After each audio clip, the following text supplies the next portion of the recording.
Ну що, добрий день. 4 година дня. 4 година роботи сьогодні.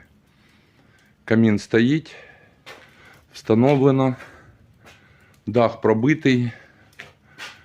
Дим в трубу. Камін працює. Вчора зайняв він. Правда, ми без світла були на електроніки. Але треба був фен, щоб розігріти кришу. Бо там сніг.